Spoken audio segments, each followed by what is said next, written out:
Demonetisation के 4 साल पूरे होने पे स्पीक अप फॉर इंडिया के डिजास्टर के माध्यम से आज मैं पूछना चाहता हूं देश के प्रधानमंत्री से कि आज चौथी वर्षगांठ है नोटबंदी के, और इस चौथी वर्षगांठ में मैं समझता हूं कि आपने कहा था कि नोटबंदी से देश के अंदर आतंकवाद खत्म होगा, नोटबंदी से जाली नोट खत्म होगा, नोटबंदी से जीडीपी के ग्रोथ बहुत ज्यादा बढ़ेगा, नोटबंदी से बैंकिंग सेक्टर में बहुत ताकत मिलेगी, नोटबंदी से नौकरी के रास्ते खुलेंगे, नोटबंदी से बहुत सारी ऐसी चीजें कही थी।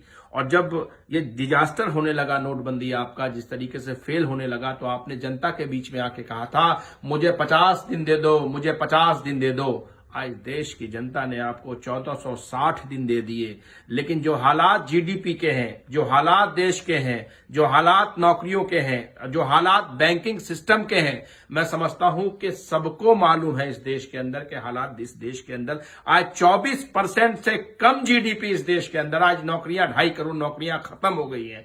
आज लोग रोड पे सड़कों पे हैं, आज खाने से मोहताज हैं। देश के प्रधानमंत्री कब तक झूठ बोलेंगे?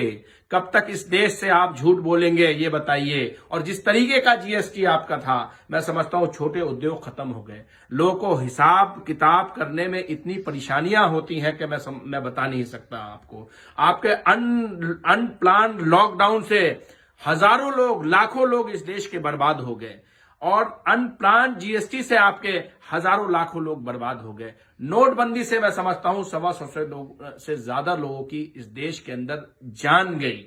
आखिर क्या करना चाहते हैं देश के प्रधानमंत्री जी? मैं ये पूछना चाहता हूं, कहां है रोजगार, कहां है नौकरी, कहां है जीडीपी?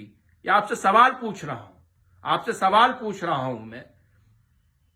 जिस तरीके से नमस्ते ट्रंप का आपने एक पाखंडी ढोंग किया था गुजरात के अंदर, और जो हालात अभी अमेरिका के अंदर जिस तरीके से बाइडेन जीते हैं, अब इस पे क्या प्रतिक्रिया है देश के प्रधानमंत्री आपकी? आप डिप्लोमेटिक तरीके से जो चलना चाहिए एज अ प्रधानमंत्री, आप नहीं चले। आज अगर आज वहां दूसरा प्रेसिडेंट जीता है तो उसको आप क्या मुंह दिखाएंगे? हर जगह झूठ, हर जगह फ्रेब, हर जगह सिर्फ और सिर्फ पाखंडीपन।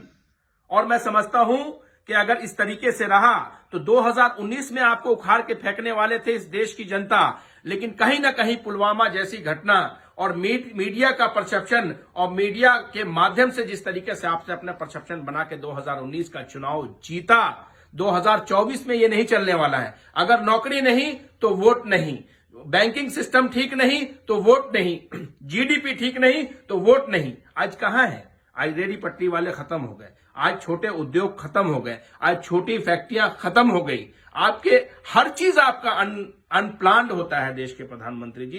कुछ सोचिए, कुछ समझिए और उसके बाद फैसला लीजिए। सिर्फ अपने मन की बात से नोटबंदी, अपने मन की बात से जीएसटी, अपने मन की बात से अनप्लान्ड लॉकडाउन, इससे देश डिजास्टर, बहुत बुरा असर पड़ा है इस देश पे। मैं आपसे इतना निवेदन करना चाहता हूं कि अब इस देश को पटरी पे लाने के लिए, नौकरी लाने के लिए, रोजगार लाने के लिए, देश को मजबूत करने के लिए एक सशक्त फैसला आपको लेना होगा, और देश को आगे बढ़ाने के हम सब आपके साथ हैं इसमें, हम सब आपके साथ हैं।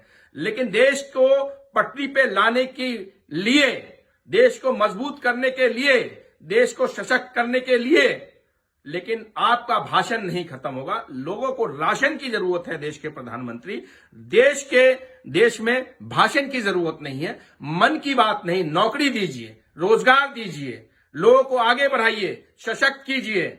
और जिस तरीके से मैं समझता हूं अमेरिका के अंदर जो रिजल्ट आए हैं, और आज आपको भी मुंह की खानी पड़ी है इस चीज में, और जिस तरीके से आने वाले 10 तारीख को बिहार के रिजल्ट आ रहे हैं, और जिस तरीके का पाखंडीपन आपका और नीतीश कुमार का था, लोगों वहां बिहार की जनता ने जवाब दिया है।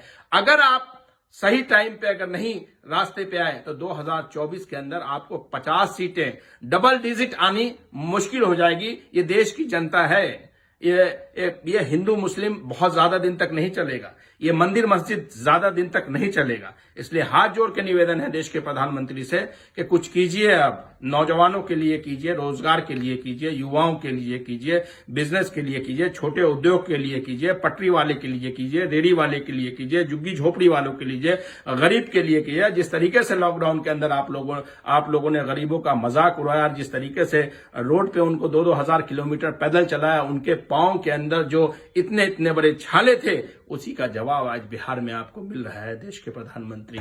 बस यही निवेदन करता हूं कि आप रोजगार दीजिए, देश को मजबूत कीजिए, देश को आगे ले जाइए। धन्यवाद। जय हिंद।